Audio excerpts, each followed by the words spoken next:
بسم الله الرحمن الرحيم. دائما مع تصحيح سلسلة تمارين التتبع الزمني لتحول كيميائي. وصلنا الآن لتمرين 6 من السلسلة. المطالب هذه التمرين كتقول: نحضر حجما V1 كيساوي 20 مليلتر من محلول مائي لبرمنغانات البوتاسيوم. عندنا محلول لبرمنغانات البوتاسيوم K بلس زائد MnO4 موان. إذا خداو منو حجم V كيساوي V1 كيساوي 20 مليلتر. التركيز ديالو C1 كيساوي 0.2 مول لتر موان زان. محمض بحمض الكبريتيك وحجما V2 كيساوي 20 مليلتر من محلول مائي لحمض الأوكساليك. عندنا حمض الأوكساليك خداو منو حجم V2 كيساوي 20 مليلتر، والتركيز ديالو C2 يساوي لنا 0.5 مول لتر موان زان. نمزج المحلولين عند اللحظة T كتساوي 0، ونحدد التركيز C لأيونات البرمنغانات المتبقية في الخليط. إذا C شنو هو تركيز أيونات البرمنغانات يعني MnO4 موان الموجودة ولا المتبقية في المحلول، المتبقية في الخليط عند لحظة T.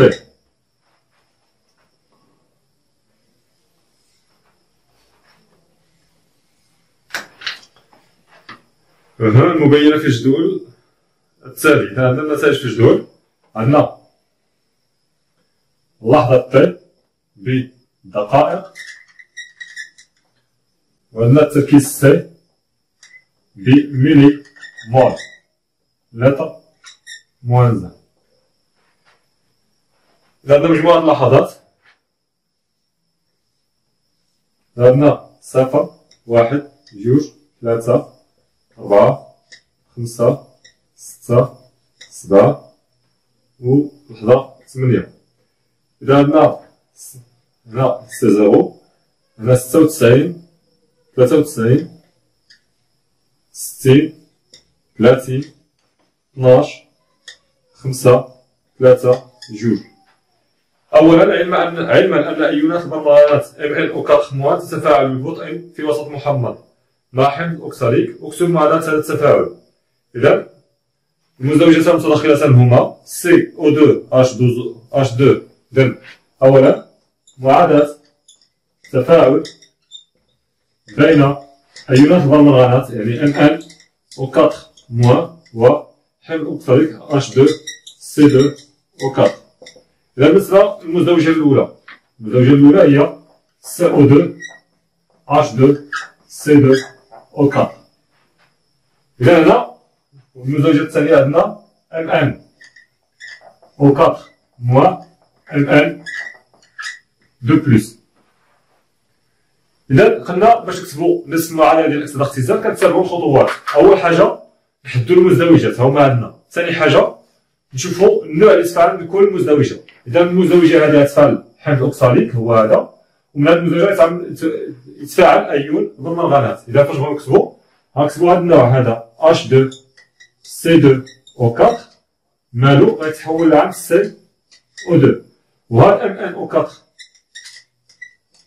موان مالها غتحول لعند Mn2+. إذا الآن خديت النوع المتفاعل في كل مزدوجة ووضعتو كما كانوا المتفاعلات، من بعد كنمرو للموازنة ديال أنصاف المعادلات. إذا هاد المعادلة غادي نبداو بالنسبة للأولى. إذا نبداو بالكربون، شحال عندي الكربون؟ هنا 2 هنا وحدة، إذا غنضرب في 2. نمرو الأكسجين عندي هنا 4 هنا 2 هي 4. نمرو الهيدروجين عندي هنا 2 وهنا ما عنديش، إذا غندير هنا زائد 2 H+.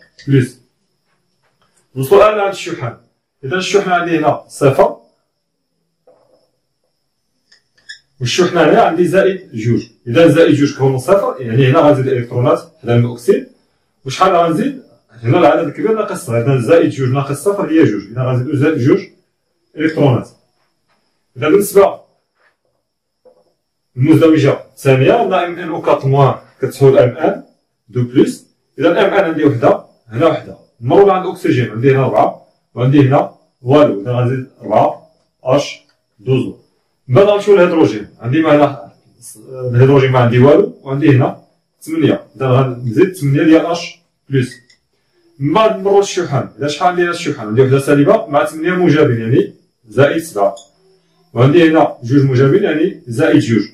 إذا شكون اللي كبير؟ زائد 7 أكبر من زائد جوج، إذا غنزيد في هاد الجهة هادي شحال غنزيد الفرق؟ إذا زائد 7 ناقص جوج هي 5، إذا زائد 5 ديال الإلكترونات. إذا الآن باش نوصلو للمعادلة الحاصلة شنو كنديرو؟ كنجمعو طرفي معادلتين إلكترونيتين طرفان لطرف. إذا المعادلة الحاصلة شنو غتكون؟ نبدا هنا السهم ديال التفاعل وغادي نجمع المعادلة أنصاف المعادلات الإلكترونية، ولكن قبل ما نجمع الأنصاف خصني نتحقق من عدد الإلكترونات في المعادلات. إذا عندي هنا جوج ديال الإلكترونات وعندي هنا 5، إذا خصني نوحد قبل ما نجمع. إذا أنا غنضرب في 5 باش يوليو 10، وهنا غنضرب في جوج باش يوليو 10. وفاش نبغي نجمع ما ننساش بأن هاد الخمسة هادي راه مضروبة في جميع الأنواع الكيميائية اللي كاينين في أنصاف المعادلات. إذا الآن نبدا نجمع الإلكترونات غادي يتم الاختزال ديالهم. إذا تبقى عندي هنا 5 H2 C2 و 4 زائد جوج MN و 4 موان. إذا كنجمعو اللي عندنا قبل الأسهم زائد جوج في 8 هي 16 H بلس اش كتعطينا؟ إذا هنا 5 في جوج هي 10 CO2 زائد 5 في جوج H بلس هي 10 ديال H بلس زائد جوج هنا في MN2 بلس، إذا زائد جوج MN2 بلس زائد جوج في 4 H12 يعني زائد 8 H12. إذا الآن غادي نشوفو واش كاين شي حاجة تختزل. إذا عندي هنا H بلس هنا وكاين H بلس هنا، إذا هادي غنضربو عليها ونحيدو من هنا 10 يبقاو لنا 6 ديال H بلس. إذا نعاودو المعادلة الحاصلة للتفاعل نكتبها عندي هنا. إذا المعادلة الحاصلة للتفاعل هي إذا 5 H2 C2 و 4 زائد جوج MN و 4 موان زائد 6 H بلس كتعطينا 10 CO2 زائد جوج MN2 بلس زائد 8 H12. هذه معادلة التفاعل الحاصل. السؤال الثاني راك احسب كمية المادة البدئية لأيونات البرمغانات في الخليط البدئي واستنتج تركيزها C0. التركيز ديالها البدئي في الخليط. إذا الأول نحسبو كمية المادة البدئية. قلنا كمية المادة البدئية كنشوفو المعطيات. إذا حنا عندنا MN4 هو هذا. إذا شنو المعلومات اللي عطاونا على هذا النوع؟ عطاونا التركيز ديال الحلول ديالو والحجم اللي خداو. إذا هادو جوج. مشينا عند جدول العلاقات اللي عندنا. شكون هي العلاقة اللي تقدر تعطيني كمية المادة انطلاقا من التركيز والحجم؟ إذا هي هذه. إذا الآن كتساوي سي في في. أولا ثانيا حساب ان 0 ديال MN و 4 موان و سي 0. إذا نعلم أن ان 0 ديال MN و 4 موان كنقدر دائما كمية المادة البدئية ملي غتجيبها من المعطيات التمرين. إذا مشينا للمعطيات لقينا بأن عطينا التركيز والحجم. إذا غتجينا هي سي واحد في في واحد، إذا كتساوي لنا 20 0.2 مول لتر موان زان، هي هذيك 0.2 مول لتر موان زان في في واحد شحال هي؟ هي 20 مليلتر، يعني 20 في 20 في 10 ناقص 3. إذا كتجينا هي 4 10 ناقص 3 مول. إذا هذه كمية المادة البدئية اللي عندنا ديال MN و 4 موان. الآن استنتاج التركيز ديالها سي 0. إذا استنتاج سي 0 التركيز البدئي ل MN و 4 موان. إذا شنو هو التركيز ديال شي نوع؟ شنو قلنا؟ إذا سي 0 مادام أننا نرمزو لها نفس سي 0 شنو غتساوي لنا؟ هي كمية المادة البدئية ديال MN و 4 موان. إذا التركيز هو كمية المادة على الحجم. على الحجم فين كتوالد؟ على في توتال. إذا الحجم الخليط في الأول. فاش كتجينا الحجم كمية المادة البدئية هي 4 ناقص 3 مول. الحجم الكلي ديال الخليط شنو هو؟ 20 مليلتر اللي ندير هذا مع 20 مليلتر ديال حمض الاوكساليك هي شحال؟ هي 40 مليلتر. إذا على 40 10 ناقص 3. إذا هنايا 10 ناقص إذا تبقى هي 0.1 مول 3 موان زان. هادي سي0. إذا 0.1 شنو غتجينا؟ دابا نحولها للمليمول نضربو في 10 ناقص 3. غتجينا تقريبا هي نضربوها في 10 3 باش ندوزو للمليمول. غتجينا هي 100 مليمول لتر موان زان. إذا سي0 كتساوي لنا 100 مليمول في لتر موان زان. إذا هاد سي0 100 مليلتر. إذا القيمة مقبولة مبدئيا. ثالثا الآن أنشئ جدول وصفي لتطور المجموعة الكيميائية. إذا الجدول الوصفي غادي نديرو هنا.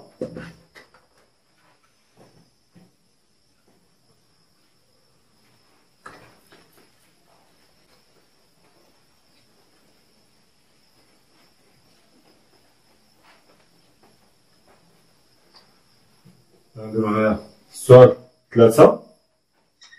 الجدول الوصفي للتفاعل.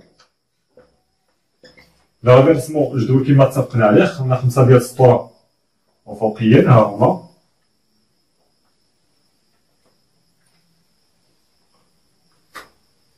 حيت هنا كنقسم وكنقسم هنا كنكتبو كميات المادة بالمول. هنا معادلة التفاعل. هنا حالة التحول. هنا التقدم.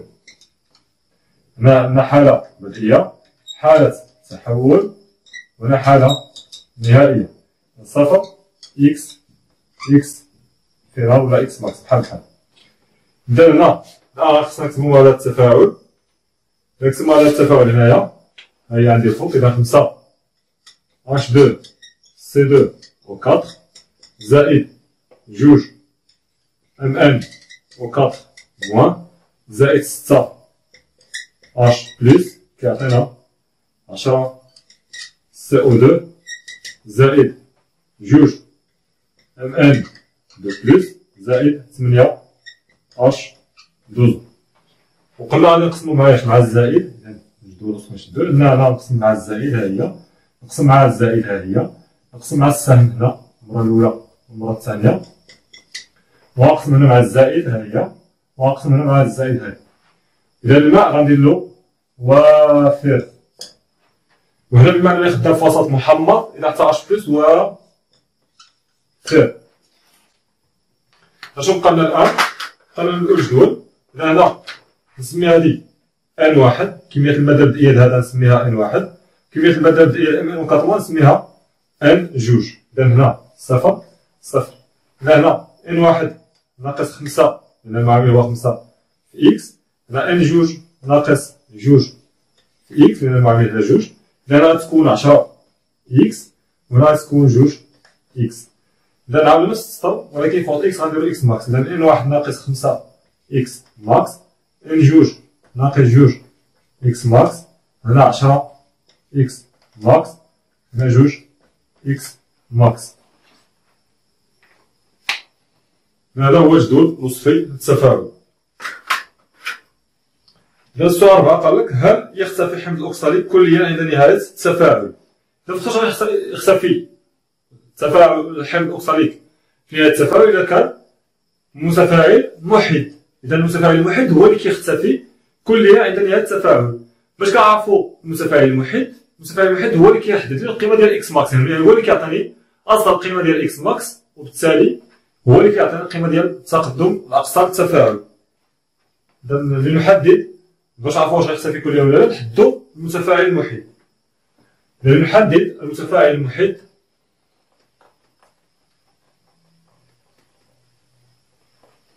نبدا.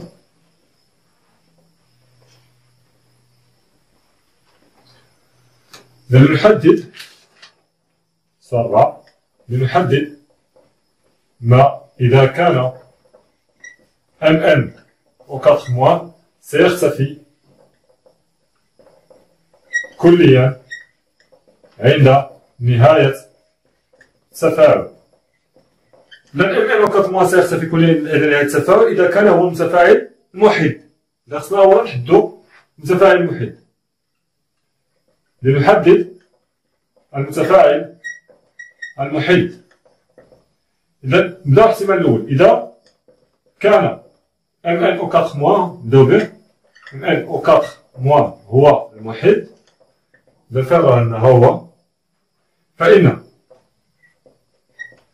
ان اي إذا كمية المادة في الخاص تكون إذا ان جوج باقي جوج إكس ماكس نسميها مثلا هنا واحد، هذا الاحتمال الأول، اش كتساوي لنا؟ صفر. هذا كيعني بأن إكس ماكس واحد اش كتساوي لنا؟ كتساوي لنا ان جوج على جوج. شنو هي ان جوج؟ هاد ان جوج اللي عندي هنا هي كمية المادة البدئية ديال ام ان أوكاط موان، هي هذه اللي حسبناها. إذا إكس ماكس واحد غتساوي لنا 4 10 أس ناقص 3 على جوج، إذا هي جوج 10 أس ناقص 3 مول. الآن الاحتمال التالي إذا كان حمض أوكساليك هو المحيد.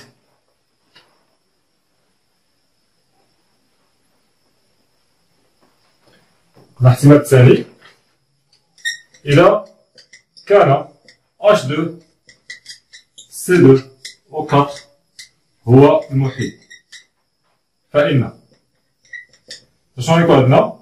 كمية المادة ديالو في الحالة النهائية غتكون منعدمة، يعني هادشي مكتوب هنا كيساوي صفر. ان واحد ناقص 5 إكس ماكس جوج، يعني القيمة الثانية ديال إكس ماكس اللي غنلقاوها كتساوي لنا صفر. إذا من هنا إكس ماكس الثاني غيكون هو ان واحد على 5. إذا إكس ماكس جوج كتساوي لنا ان واحد شنو هي كمية المادة البدئية ديال حمض أوكساليك. غنجيب الحمض الأوكساليك ونشوفو شنو عطاونا عليه، عطاونا الحجم والتركيز.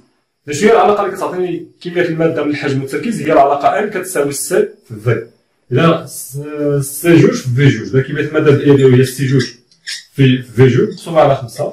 إذا سي جوج هي 0.5 في جوج شحال هي 20 10 ناقص 3 هنا مقسومة على 5. إذا غتجينا النتيجة هي جوج 10 ناقص 3 مول.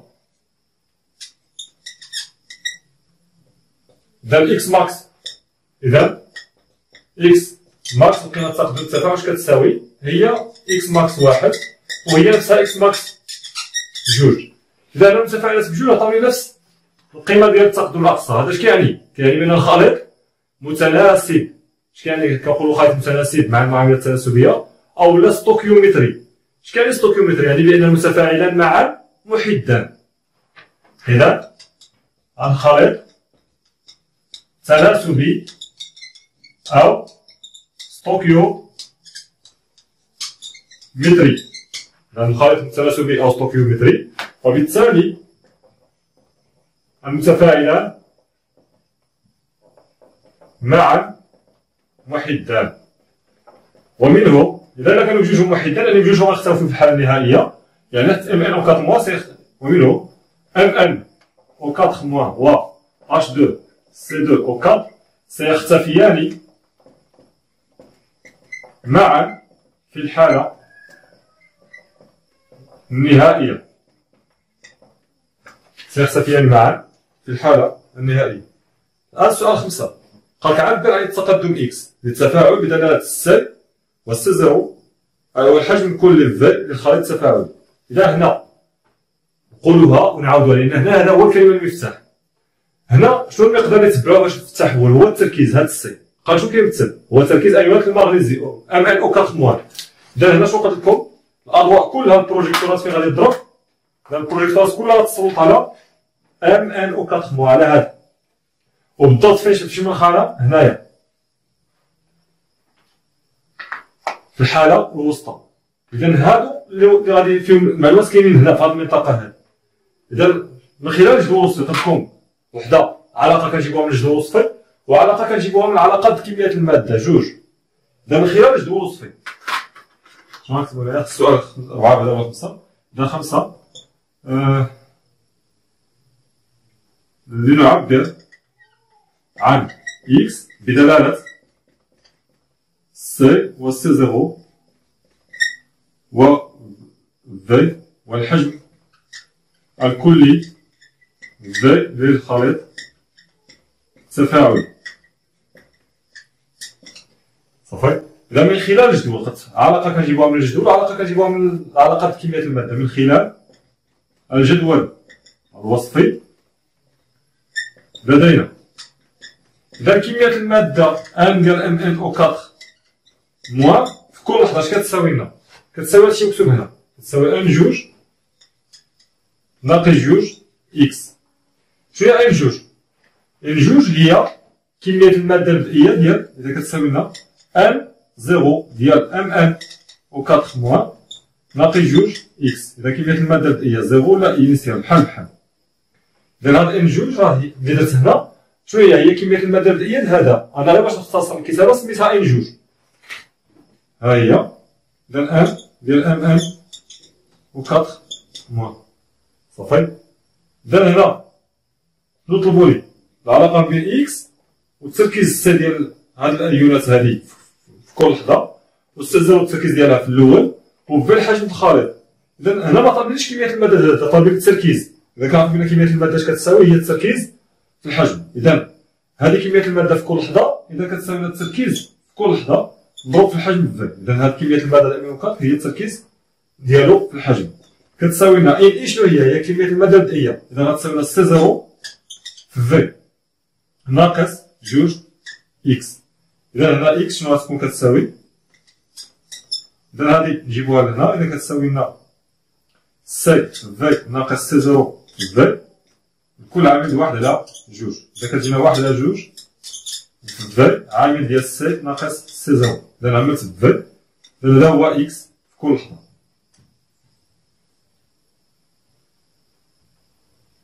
صافي. إذا هو واحد على جوج في سي ناقص سي زيرو.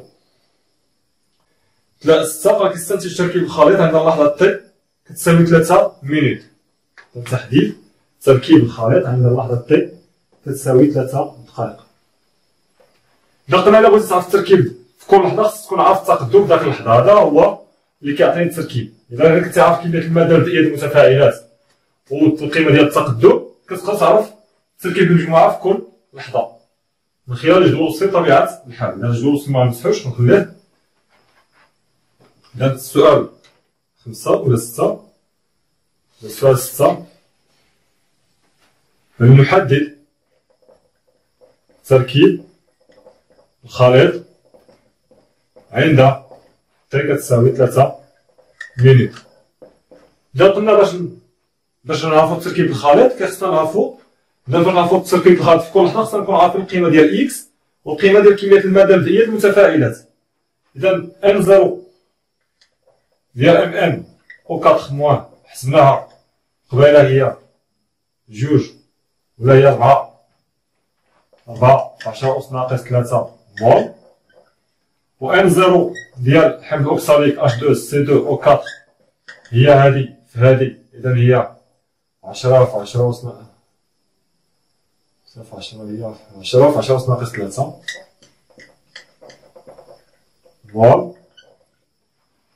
إذا هادو هما القيم ديال ان زيرو. الآن بقينا لنحدد قيمة إكس عند تي كتساوي 3 مينوت. حنا شنو اللي عندنا في كل لحظة؟ عندنا التركيز السي عندنا القيمة ديالو في كل لحظة. إذا غنمشيو عند اللحظة 3 دقائق هي هادي. شحال كان التركيز السي؟ هو 60. إذا اعتبرنا هاد العلاقة إذا لدينا إكس دو تي في كل لحظة اش كيساوي لنا 1 على جوج في القيمة ديال التركيز السي في داك اللحظة تي ناقص سي زيرو. من خلال هاد العلاقة هادي إكس في كل لحظة كيساوي 1 على جوج في السي في داك اللحظة التركيز في داك اللحظة لأن التركيز كيتغير من لحظة لأخرى ناقص سي زيرو. إذا هنا من خلال الجدول لدينا سي عند اللحظة تي كتساوي 3 دقائق. شحال هي 60 ميلي مول لتر موان زان. نعوضو هنا. إذا إكس عند اللحظة تي كتساوي 3 مينوت غتساوي 1 على جوج في الحجم الخليط قلنا 20 ولا 20 هي 40 مليلتر يعني 40 10 ناقص 3 في سي عند اللحظة تي هي 60 ميلي مول.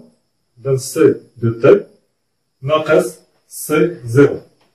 إذا هنا غلطنا هنايا هنا غلط. إذا هنا هاد جوج إكس فاش غادوز لهنا غتولي موجبة، هادي غتجي لهنا غتجي لنا سي زيرو ناقص في ناقص سي في. إذا سي زيرو ناقص سي هنا. هنا فاش زدت المتساوية ما قلتش الإشارة. إذا هادي فاش مشات لهيه وهادي غتجي لهنا غتجينا سي زيرو في ناقص سي في. إذا هي هادي. إذا هنا غتجينا سي زيرو ناقص سي عند اللحظة الثانية. إذا هنا غتجينا سي زيرو هي هادي راح نحسبها لقيناها بيا ناقص 60 منصف نضرب في 10 ناقص 3. إذا القيمة ديال إكس في هاد اللحظة هادي شحال تساوي لنا؟ إذا القيمة ديال التقدم هاد اللحظة تي هي 0.8 10 ناقص 3 مول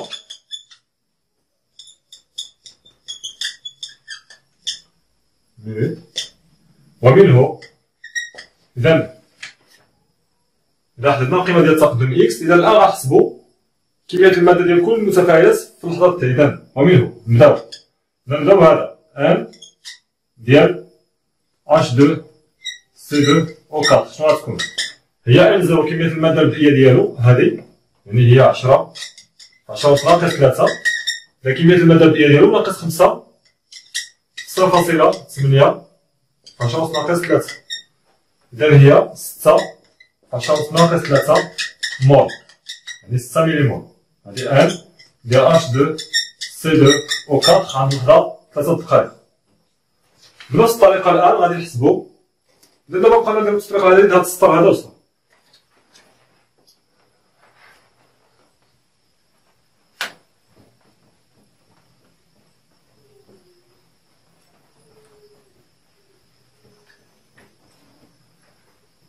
إذا ان ديال ان O4 موان اش كتساوي لنا في اللحظة ديك؟ شنو غتكون هي كمية المادة البدئية مقسوم على جوج إكس. فكمية المادة البدئية ديالو هي 4 10 ناقص 3 مقسوم على جوج مرات إكس. إذا ناقص جوج 0.8 10 ناقص 3. إذا إكس هي هادي، إكس عند داك اللحظة هي هادي. إذا إكس عند 3 دقائق هي هادي. إذا نقصو القيمة ديال شحال تجينا 1.6 نحيدوها ب4 هي 2.4 10 ناقص 3 مول. هذه كمية المادة ديال MnO4 موان عند اللحظة 3 دقائق. الآن بالنسبة لعند CO2، إذا ان ديال CO2 بغينا نوجدو الوصفي عند CO2 هي 10 إكس. إذا كتساوي لنا 10 في إكس، إذا كتساوي لنا 10 في 1.6 إلا في 0.8 10 في 0.8 في 10 ناقص 3. إذا هي 8 في 10 ناقص 3 مول ان ديال CO2. الآن المتفاعل الآخر Mn2+، شنو شحال تكونات منو جوج إكس. إذا ان ديال Mn2+، اش كتساوي لنا هي جوج في إكس. إذا كتساوي لنا جوج القيمة التقدم هي 0.8 10 ناقص 3. إذا كتساوي لنا 1.6 10 ناقص 3 مول. هذه كمية المادة ديال Mn2+. عند اللحظة 3 دقائق بطبيعة الحال. السؤال اللي بقى لنا أكثر تقنية تجريبية تمكن من تتبع تطور المجموعة. إذا شفنا في الدرس السابق التقنيات ديال التتبع ديال تحول كيميائي، وقلنا على حساب طبيعة التفاعل كنختارو التقنية المناسبة. قلنا مثلا التحولات اللي كتنتج عليها ظواهر مرئية بحال توضع جسم صلب أو انطلاق غاز أو تغير اللون ديال المحلول أو ظهور اللون، هنا كنقولو بأن الملاحظة العينية ممكنة. وقلنا بالنسبة مثلا التحولات اللي كتدخل فيها أيونات كنستعملو المواصلة. وقلنا التحولات اللي كتدخل فيها الأيونات OH- ولا H3O+، هنا كنقدرو نستعملو أيضا قياس الPH. وقلنا مثلا إلا كان التحول كينتج غاز نقدرو نقيسو بالضغط الغاز ولا الحجم ديال الغاز ولا الكتلة ديال الغاز المنطلق. وقلنا نقدرو نستعملو مقياس اللون اللي كتسمى المستضوين الطيفي على حساب طبيعة التحول. كنمشيو للأنواع ديال التفاعلية هادي وغنشوف واش هاد التفاعل هذا مثلا كينتج غاز. إذا جينا لهنا غنلقاو بأن عندنا غاز CO2 كيتكون. بما أن هنا كيتكون غاز ثاني أكسيد الكربون، ولا التفاعل ينتج غاز ثاني أكسيد الكربون، نقدرو مثلا نقترحو التقنية ديال قياس الضغط، أو ديال التقنية ديال قياس حجم الغاز CO2 المتكون، أو التقنية ديال حساب غاز كتلة غاز CO2 المنطلق. مثلا إذا جيت تشوفوا هذا كنشوف بأن التحول هذا كينتج أيونات Mn2+. إذا هنا المواصلة يمكننا نستعملوها. إذا نكتبو هنايا إذا بما أن التفاعل ينتج، إذا هذا السؤال 7، بما أن التفاعل ينتج غاز CO2 فيمكن تتبعه بقياس ضغط الغاز المتكون أو حجمه أو كتلته. أيضا نقدرو نقترحو مثلا قياس المواصلة إلى التحول كيدخلو فيه أيونات كيستهلك H+ وكيعطي ينتج Mn2+.